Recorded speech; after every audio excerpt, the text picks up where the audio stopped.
जय श्री राधे, जय श्री राम। कहते हैं कि माता लक्ष्मी और चंद्रदेव को प्रसन्न करने के लिए शरद पूर्णिमा का दिन बेहद खास है।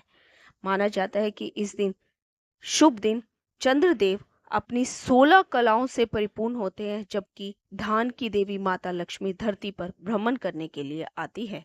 इसी वजह से कई लोग शरद पूर्णिमा का व्रत भी रखते हैं। अगर वैदिक पंचांग के अनुसार चले तो इस बार शरद पूर्णिमा का व्रत 16 अक्टूबर यानी कि आज के दिन बुधवार को ही रखा जाएगा। कहते हैं कि जब हम माँ लक्ष्मी की पूजा करें तो इसके साथ साथ इसकी कथा का भी श्रवण जरूर करें।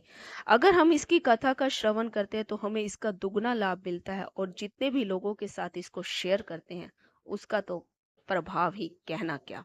तो आइए आज इस पॉडकास्ट के माध्यम से आज हम शरद पूर्णिमा व्रत की कथा का हम श्रवण करेंगे।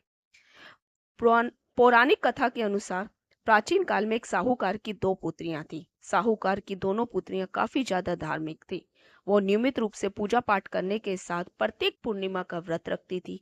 बड़ी बेटी पूरी विधि विधान से पूर्णिमा का व्रत का पालन करती थी, लेकिन छोटी बेटी व्रत का हर बार बीच में ही तोड़ देती थी, या उसका व्रत हर बार बीच में ही टूट जाता था।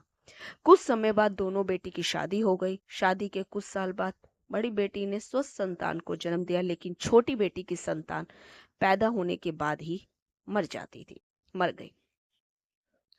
छोटी बेटी की एक के बाद एक कई संतान मरती चली गई, जिसके बाद वो दुखी मन से एक दिन गांव के जाने माने पंडित के पास पहुंची। पंडित ने कहा कि तुमने पूर्णिमा का व्रत कभी पूरा नहीं किया, इसी वजह से तुम्हें जो संतान पैदा होती है वह जन्म लेते ही मर जाती है। यदि तुम पूर्णिमा का व्रत पूरी विधि पूर्वक करती हो तो तुम्हारी संतान को कुछ नहीं होगा। पंडित जी कहने का पर कई समय तक साहूकार की छोटी बेटी ने पूर्णिमा का व्रत रखा, जिसके बाद उसने एक लड़के को जन्म दिया, लेकिन वो भी कुछ दिनों में मर गया। बेटे को मृत देखकर उसकी माँ शोक में डूब गई और अपने बच्चे को गोद में लेकर रोने लगी। इतनी ही देर में उसकी बड़ी बहन वहां आ गई। जैसे ही बड़ी बहन का लहंगा बच्चे को छुआ तो वो रोने लगा। यह देख बड़ी बहन काफी हैरान हो गई और उसने अपनी बहन से कहा, ये मरा नहीं है, जिंदा है। दूसरी बहन ने जवाब दिया, ये पहले से ही मरा हुआ था, ये तेरे भाग्य और तप से जीवित हुआ है।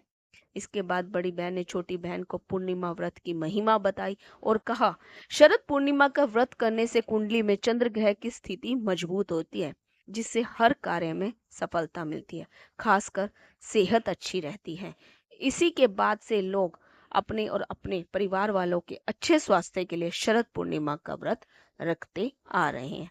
तो आइए आज हम भी शरद पूर्णिमा के दिन चंद्रमा की आज हम अर्घ देंगे रात्रि के समय, जो कि करीब करीब 6 बजे हमारा चंद्रमा उदय होने का समय है। उसके बाद हम माता लक्ष्मी की पूजा अर्चना करेंगे, और इसके साथ हम अपने परिवार के लिए सुख समृद्धि और अच्छे स्वास्थ्य की कामना करते हुए उनके आगे शीश झुकाते हुए अपनी एक अरदास रखेंगे। तो आज के दिन शरद पूर्णिमा है, आप ये कथा जरूर सुने और दूसरों को भी सुनाएं। जय श्री राधे, जय श्री राम।